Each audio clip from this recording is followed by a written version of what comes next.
as juristic person.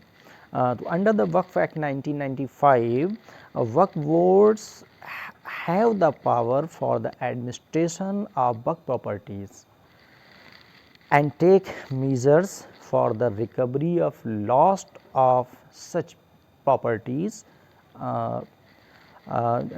They can sanction transfer of property of Waqf by way of sale, gift, mortgage, exchange or lease.